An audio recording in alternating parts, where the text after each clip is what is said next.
je pense qu'on peut qualifier l'année 2024 par rapport aux mutants d'enrichissante, dans le sens où en mars, en tout cas de mars à mai de l'année 2024, nous avons eu donc X-Men 97, par ailleurs petit logo à l'appui si vous le voulez bien. Donc c'est une série que moi j'ai beaucoup appréciée. Je n'en attendais absolument rien et j'ai été surpris. Mention spéciale pour les 3 derniers épisodes et bien évidemment l'épisode 5 qui est une masterclass. Gambit, on pense à toi et on pense également à Comics Guardian qui doit encore être un petit peu touché par rapport à tout ce qui s'est passé par rapport à ce personnage. En tout cas, bien évidemment, chaîne en description de Comics Guardian. Mais nous n'allons pas parler d'X-Men 97 puisque nous le savons, c'est une semaine particulière. On a eu Deadpool et Wolverine, il y a eu beaucoup de vidéos qui sont déjà sorties et même pas encore de théories. C'est pour vous dire à quel point on a envie d'évoquer ce sujet, que ce soit en termes de live ou en termes de vidéos ou shorts, peu importe. Il y a tellement de choses à évoquer par rapport à ce projet qu'est Deadpool et Wolverine. Mais on va mettre cela de côté, puisque nous savons qu'actuellement, Marvel Studios travaille sur un film X-Men. Ça a été relayé par des scoopers, ça a été relayé également par des gros médias qui ont notamment confirmé certains noms qui travaillent actuellement sur le projet, notamment celui de Michael Leslie, dont je vais vous mettre une petite photo d'ici quelques instants. Permettez-moi de me ressourcer 5 secondes pour vous glisser la photo de Michael Leslie, qui n'est autre que le scénariste du dernier film Hunger Games, donc la balade du serpent et de l'oiseau chanteur, si je ne dis pas de bêtises. Donc c'est lui qui aurait été choisi afin d'écrire le scénario d'X-Men, donc un film qui pourrait sortir d'ici peut-être 2028, peut-être aux alentours de Secret Wars. On n'en est qu'au début, mais c'est vrai qu'on a entendu pas mal de choses autour d'un roster des X-Men, notamment du côté de Daniel RPK et du côté de My Time to Shine. Alors j'entends que certaines personnes vont me dire « Oui, ce sont encore des rumeurs, oui, mais on est aussi là pour ça, en plus des théories, des réactions, des critiques, on est là aussi pour des rumeurs. » Et si vous n'êtes pas forcément satisfait de cela, il y a plein d'autres contenus sur la chaîne, et aussi il y a plein d'autres créateurs de contenu qui parleront de ce sujet-là peut-être mieux que moi, et il n'y a aucun souci là-dessus, n'hésitez pas, il y a bon nombre de créateurs. Mais en tout cas, pour ceux qui voudraient entendre ces petites rumeurs, sachez que je suis également là pour ça, parce que oui, c'est vrai que Daniel RPK avait mentionné le fait que on aurait en fait un mélange entre ceux qu'on avait déjà vus du côté de la Fox, alors je ne parle pas des actrices et des acteurs, mais bel et bien des personnages, donc on n'a pas encore de précision sur qui serait bel et bien dans ce projet, même s'il y a un nom qui est ressorti du côté de Daniel RPK, et c'est le premier nom que nous allons évoquer, puisqu'il est confirmé, entre guillemets, confirmé, hein, j'entends, parce que c'est relayé par quelqu'un d'autre, donc My Time to Shine, qui parle de Jubilé. Alors Jubilé, vous savez, c'est un personnage qui n'est pas forcément extrêmement connu du grand public, alors c'est vrai qu'on l'avait vu en live action, notamment dans X-Men Apocalypse, si je ne dis pas de bêtises. Après, ça remonte à loin, hein, quand même, 2016. Et donc, ce personnage, assez énigmatique, qui est capable du meilleur comme du pire, et on va pas se mentir, un petit peu du pire du côté de la série X-Men 97, puisque oui, elle apparaît, elle a même un demi-épisode dédié, qui n'est pas exceptionnel. Je pense même que c'est le plus mauvais épisode de la série, bien qu'il soit pas forcément mauvais, mais je pense que c'est le plus mauvais, d'accord ? Elle n'est pas très intéressante sur le plan scénaristique. J'aime bien son côté, en tout cas sa relation avec Solar, puisque lui, Solar, est un petit peu, a vécu des choses qui font qu'il ne sera pas d'accord sur tous les points par rapport à Jubilé. Et Jubilé, elle, c'est un petit peu la voix de la raison, le côté des X-Men gentils, tout le monde va bien, tout le monde est mignon, mais en même temps, on sait qu'il y a des problèmes à l'extérieur de notre petite sphère. Et ça, c'est un pan plutôt intéressant, même si c'est vrai que pour l'instant, X-Men 97 ne rend pas hommage à ce personnage-là.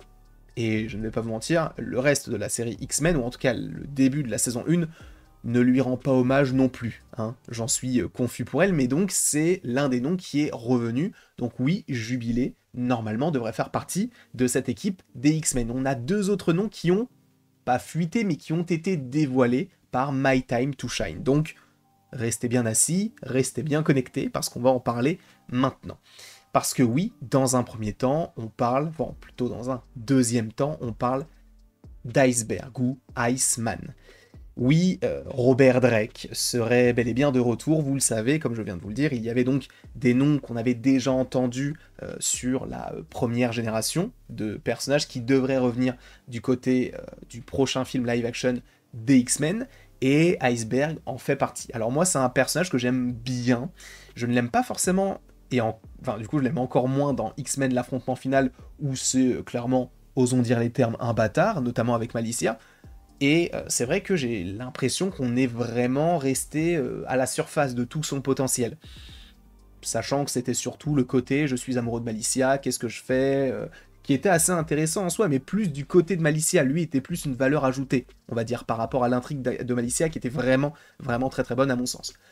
Pour ce personnage-là, il faut développer quelque chose de plus. C'était bien beau de faire en sorte qu'après il était en couple avec Kitty, mais il n'a pas véritablement d'histoire. Sauf dans X-Men 2 où on comprend que oui, sa famille ne l'accepte pas et ne l'acceptera jamais, et ça crée une scission encore plus présente entre les mutants et les humains. Et donc ça, j'aimerais beaucoup que ça soit évoqué, j'aimerais beaucoup qu'il soit peut-être plus comics accurate, moi je ne connais pas forcément les comics, mais du coup de se focaliser peut-être sur des choses qui ont déjà été écrites sur papier ou dessinées, etc. Bon, de toute manière, vous avez compris un petit peu ce que je voulais dire par rapport à cela. Donc moi, c'est un personnage que j'aimerais bien voir. En plus, visuellement, ça peut être plutôt sympa. Est-ce qu'ils vont le rendre tout de glace, comme c'est le cas dans certains comics? Est-ce qu'ils vont faire en sorte qu'il se transforme en glaçon de temps en temps? Bon, pas forcément en glaçon, mais en morceau de glace? Peut-être.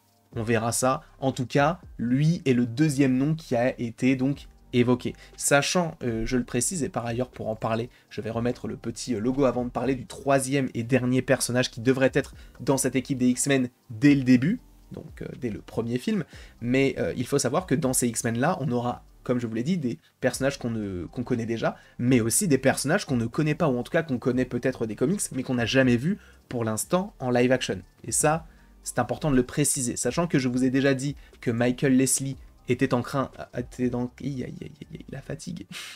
était en train d'écrire le scénario.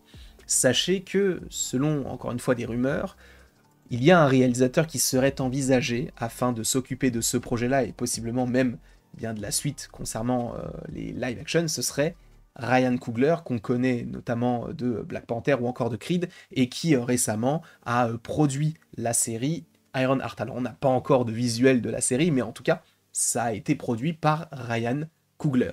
Donc il reste un petit peu dans tout cet arc-là, et on peut même supposer qu'il a produit la série Eyes of Wakanda, sachant qu'on sait qu'il avait, il avait signé une sorte de contrat avec Marvel Studios, où en gros il travaillait sur plusieurs projets, à la fois du côté du Wakanda en live action, du côté des films, mais également du côté des séries. Et donc Ironheart produit, sachant qu'elle est déjà dans Black Panther Wakanda Forever. Bref, en tout cas, lui serait envisagé par Marvel Studios afin de réaliser le film X-Men, un film où on pourrait retrouver Angel ou Archangel Warren. Ce petit bonhomme, ça a longtemps été mon personnage préféré dans les comics, parce que j'avais des comics X-Men, et j'avais la chance de partager son prénom, parce que oui, je m'appelle Warren, comme lui. Et c'est vrai que il n'y aura pas beaucoup de personnages dans les films ou dans les séries qui s'appellent comme moi, donc à l'époque en tout cas, c'était celui par rapport auquel je m'identifiais. En plus, je trouvais que son pouvoir, il était trop stylé, le côté des ailes d'ange, je trouvais que ça rendait super bien. Et force est de constater qu'X-Men 3 et la suite avec Apocalypse ne lui ont pas forcément rendu hommage. Donc il est vrai que s'ils ont la possibilité de faire en sorte qu'Angel puisse être véritablement le personnage très charismatique, très important des comics, alors certaines personnes vont dire « moi il sert à rien », mais moi je l'adore, donc je ne suis pas forcément très objectif, faites-le. Mais faites-le bien, s'il vous plaît, parce que j'en ai marre qu'il soit souillé. Hein. La première version, c'est la meilleure et elle est pas ouf.